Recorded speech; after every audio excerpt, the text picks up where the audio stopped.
Hello ninth class.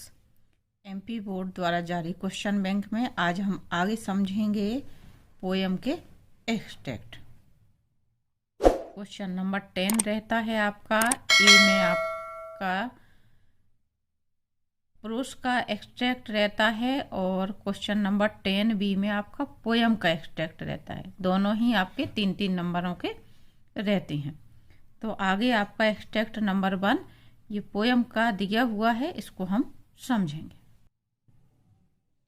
When the humid shadows hover over all the starry spheres and the melancholy darkness gently weeps in rainy tears।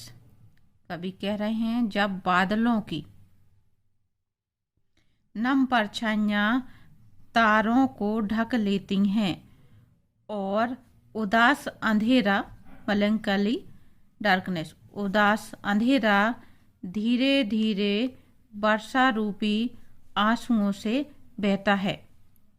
What a bliss to press the pillow of a cottage chamber bed and lie listening to the patter of the soft rain overhead।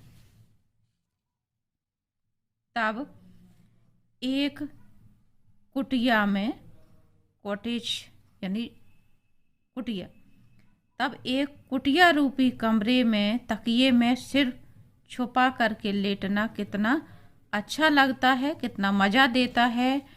और छत पर जो पट पट की आवाज़ सुनाई पड़ती है वह कितनी मधुर लगती है। क्वेश्चन है इसके आपके, ये आपकी जो पोयम है रेन ऑन द रूफ से ली गई है।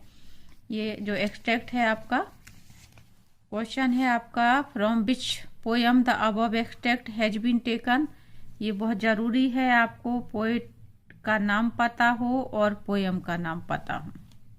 तो यहाँ पे आपके 3 नाम दिए हुए हैं, the road not taken, rain on the roof और विंड। पोयम आपकी इस तरह से ली गई है कि आप बहुत आसानी से पहचान सकते हैं कौन सी पोयम। तो rain on the roof. Second question है the opposite word bliss.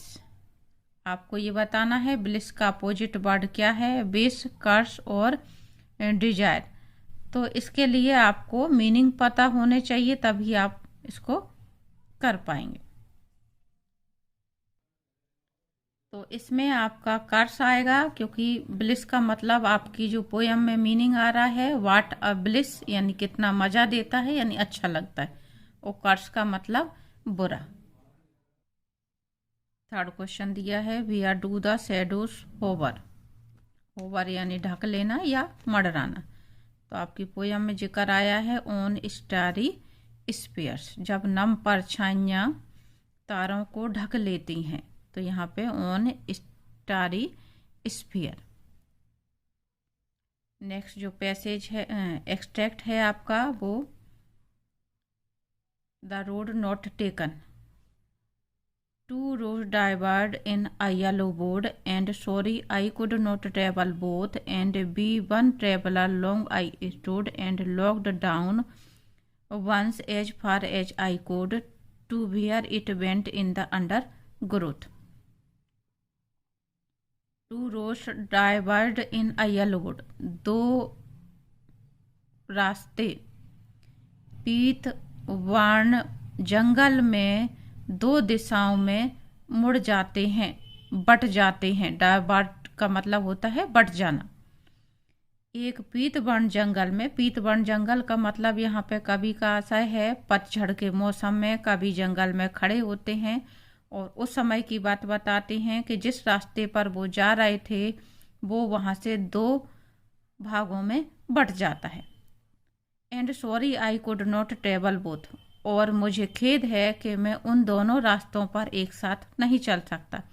And we one traveller long I stood, और एक अकेला यात्री होने के कारण मैं बहुत देर तक खड़ा सोचता रहा। And looked down once as far as I could, और मैं लॉक्ड नहीं होगा, यहाँ पे ये मिसप्रिंट है, लुक्ड होगा।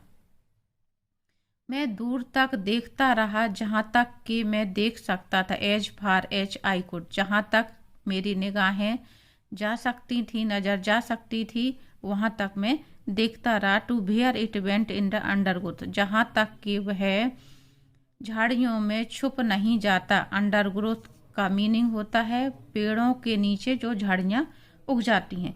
तो जिस रास्ते की बात कर रहे हैं कवि, उस रास्ते पर तमाम इस तरह की जो झाड़ झक्काड़ उगाए हुए हैं जिनके कारण रास्ता दिखना बंद हो जाता है, उसका यहाँ पे जिक्र किया जा रहा है।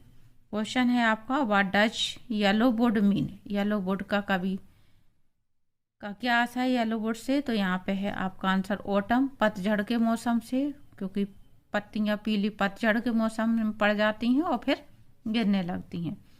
Why was the traveller feeling sorry, यात्री दुखी क्यों हो रहा है, क्यों सॉरी फील कर रहे हो। Because he could not travel या because he could not travel both the routes, ये आंसर है आपका, क्योंकि वह दोनों रास्तों पर एक साथ नहीं चल सकते। From which poem the above lines have been taken, कौन से पोयम में से ये लाइनें ली गई हैं। द रोड नॉट टेकन, इनमें से किसी में भी आपके पोइट का नाम नहीं पूछा गया है, जबकि आपको पोइट का नाम ध्यान रखना है, क्योंकि या तो ये क्वेश्चन आएगा एक कि ये पंक्तियाँ कौन से पोयम से ली गई हैं, या फिर ये पूछा जाता है कि इसके कवि कौन है, और बाकी एक आपका वर्ड पावर के ऊपर क्वेश्चन पूछा जाता है और एक पोयम का क्वेश्चन पूछा जाता है। एक्सट्रैक्ट नंबर 3 फिर से आपका रेन ऑन द रूफ से लिया गया है। Now in memory comes my mother as she used in years agony, जब माँ मेरी स्मृति पटल पर उभरती हैं या आती हैं जैसे कि ये बीते वर्षों की ही बात हो। To regard the darling dreamers are she left them till the dawn, और वह हमारे भाई बहनों को सपने देखते निहारती हैं।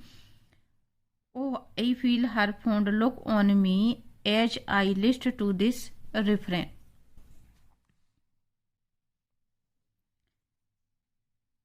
और वह मेरे ऊपर प्यार भरी दृष्टि डालती हैं, और जैसा कि वे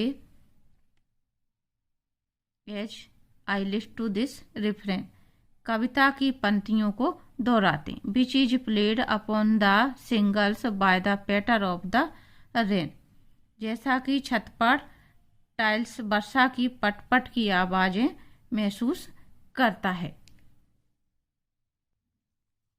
क्वेश्चन है आपका, which sound is the poet listening to, कवि को किसकी आवाज सुनाई देती है, तो यहाँ पे है sound of rain. The sound reminds the poet, जो आवाज है वर्षा की वो उन्हें किसकी याद दिलाता है, तो हिज मदर। और अगला है आपका, which word in the extract mean the ability to remember things, तो ये आपका आएगा इसका आंसर मेमोरी। मेमोरी शब्द आया हुआ है आपका, तो थर्ड का आंसर आपका है memory.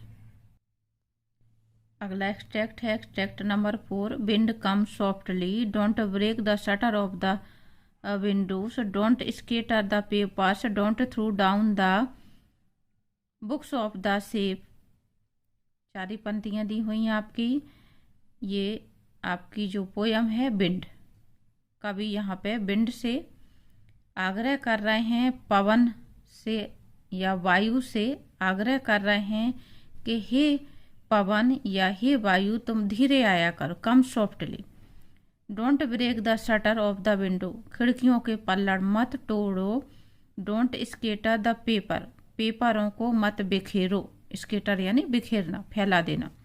Don't show down the books on the self, और अलमारी में रखी हुई किताबों को नीचे मत फेंको, थ्रो यानी फेंकना।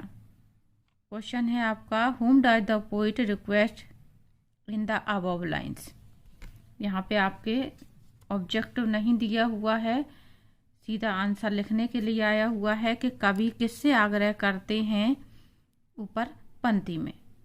तो whom does the poet request in the above lines, तो हम आंसर लिखेंगे the poet make a request to the wind in the above lines. तो आपको इतना आंसर याद करना है, make a request to the wind.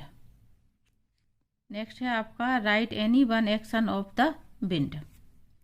Wind का कोई एक्शन लिखना है आपको। Breaking the shutter of the window, खिड़कियों के पल्ला तोड़ना। और लास्ट है आपका find out a word from the extract which mean throw in different directions. विभिन्न दिशाओं में फेंक देना का मतलब होता है स्केटर यानी बिखेर देना। तो ये थे आपके पोयम के एक्सट्रैक्ट, जो 4 ही दिए हुए हैं आपके। और ये एक्सट्रैक्ट भी सभी पोयम में से नहीं आए हैं, सिर्फ 4 दिए हैं आपको। तो मैं आपको सजेस्ट करूँगी कि कम से कम आपको एक एक पोयम में से एक एक एक्सट्रैक्ट ज़रूर कर लेना है। उम्मीद करती हूँ इतना आपको समझ में आ गया होगा।